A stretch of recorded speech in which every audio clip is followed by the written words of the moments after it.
Hi, I'm Les from Kitset Assembly Services. Today I'm going to show you how to build a Duratuf door for a semi-wood frame shed. Today we're doing a GL75 for a client. The first thing we're going to do is take you through how to build the door for one of these sheds. First we start by getting into the packet. And the door and the channels are the first thing that you'll find in the box, so it makes it nice and easy.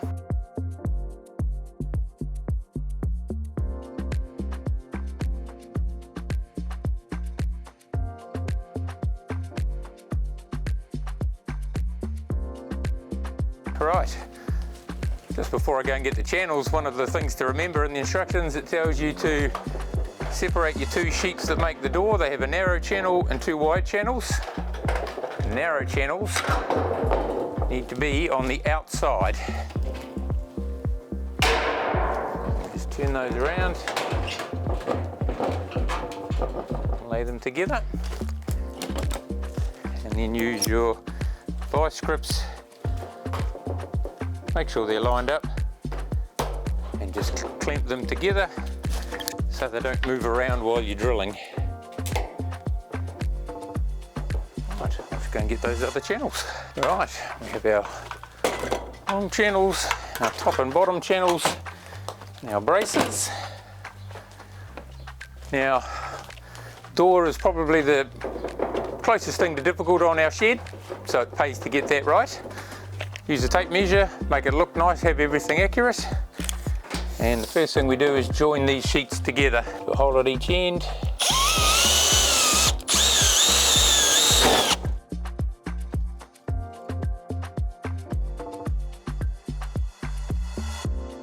So I like to do 600 in from each end. That's a nice even measurement. And we actually use that flowing on to the rest of the shed,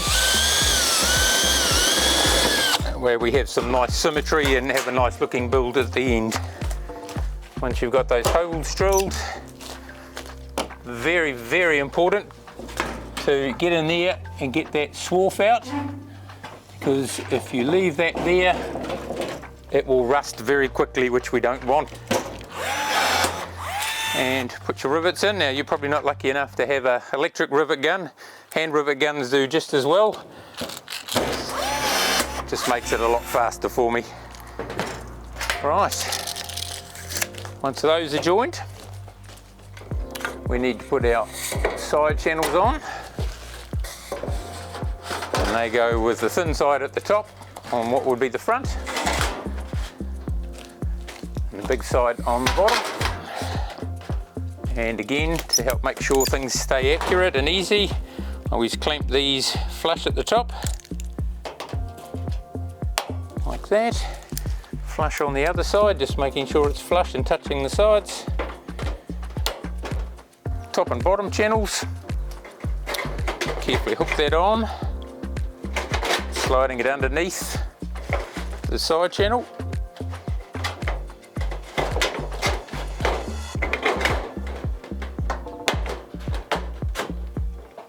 And then we will start in one corner, just securing that in place. Make sure it's nice and tight.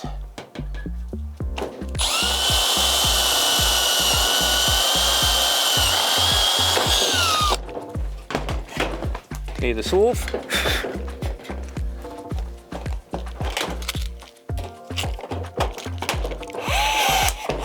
The rivet in, make sure you get all three surfaces. And then repeat on the other corner.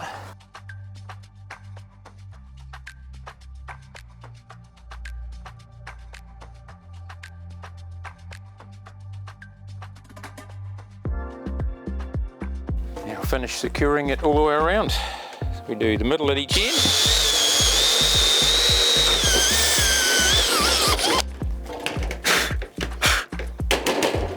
That swarf out.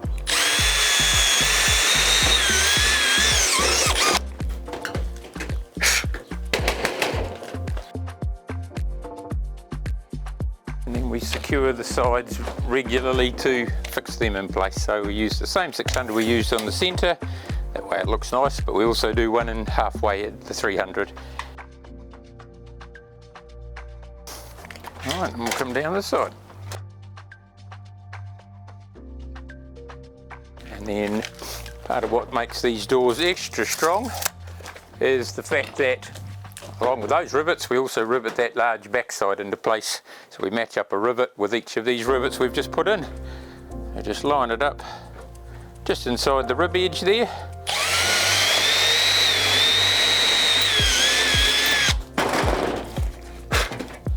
Do that on each rivet all the way around and you'll have a nice strong door.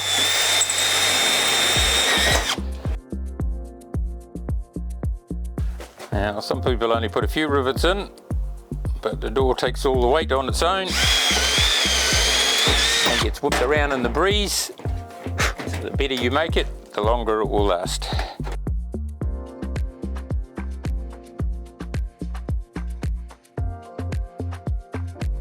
Now just when you're putting these rivets in, just make sure you hold the bottom up so it stays nice and tight.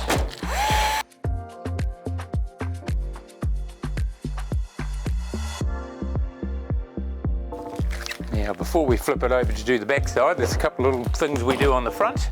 In your pack is your door handle and padlock location.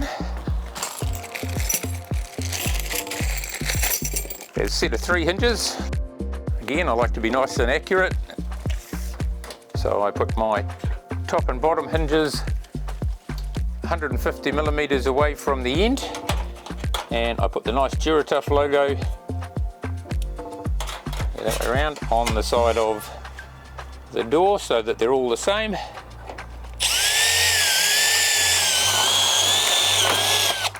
One. And then the last hinge. Check the length of your door. This one's 1940 millimeters. Do half of that. And I will add a rivet on the top here where the hinge is. It just helps keep it nice and strong so that the hinge isn't flexing the steel away. Get our pad bolt ready because that goes on at this moment as well. We'll lock our door up later. Again, we find the middle, measuring down from the top. Find our 970, the same as our hinge for the middle. And I always just check that, we have that nice slope on the handle there. Check that measurement there, 1025. I'll make sure that that back end is 1025.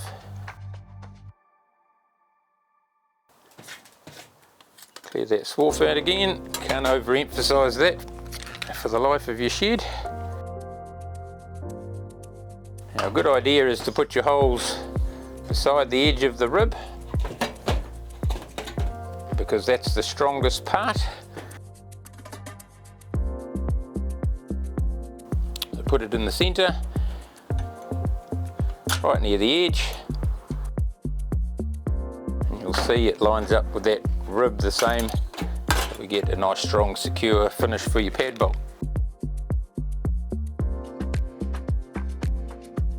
Just be careful when you're drilling those two not to stab and drill through the next layer. Otherwise you'll have holes where you don't want them. Our front completed.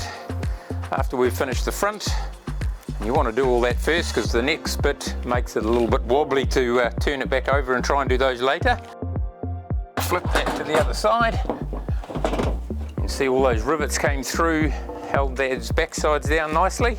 And the first thing we want to do is secure off all 4 corners.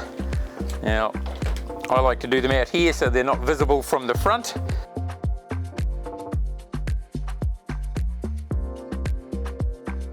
Right, and we're nearly ready to finish our door. We just have the strengthening braces to go on.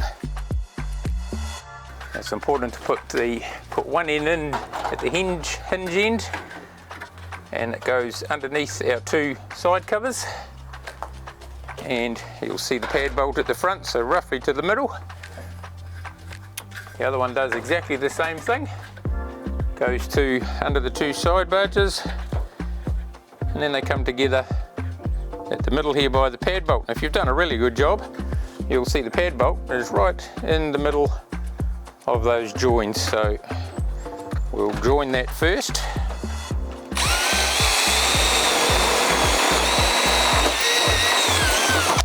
Good little trick is, if you drill a hole and you can't see through it, that's the side the rivet goes on. If you drill a hole like the next one I'm about to drill, and you can see daylight through that hole, or in this case I can see my finger going past the hole, I know that the rivet has to come from the other side. With a little bit of practice, you'll find the hole, pull it up through, and rivet it in place. And the secret with these braces is they're all going to be riveted from the front apart from the two ends. So we'll get the two ends done. You want to catch that little bit of metal that's coming through. So work out where the little triangle would be. And do two holes just near the edge.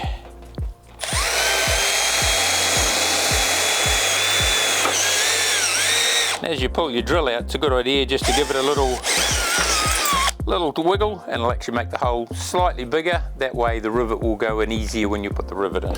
And I can see daylight down beneath, so I know to come up from the bottom.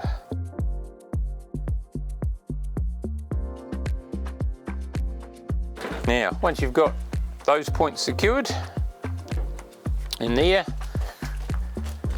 we do our screws that hold the rest of it on to make it nice and strong.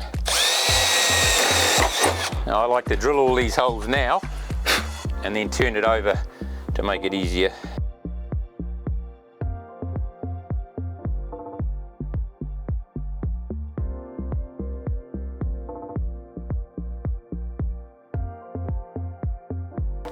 At this point I like to turn the door over, and while I'm turning it over, I just like to get that swarf out that we drilled with our drill,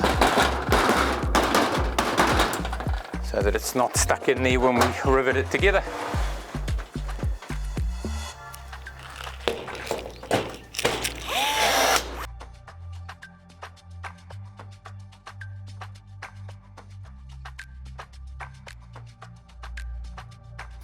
Move that brace a little bit if the holes don't quite line up, or in a worst case scenario, the hole might have moved a little bit. Just drill it back through from the front. Swarf away, and your rivet will go in nice and easy, and you're not having to fight it.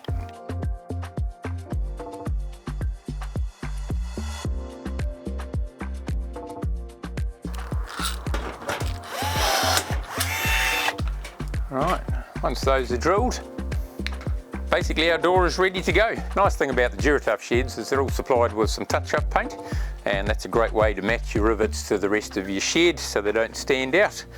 So give the touch-up paint a good shake, and then just put a little bit of paint on the head of each of those rivets, and they will disappear into the door, and you'll have a beautiful looking Duratuf door.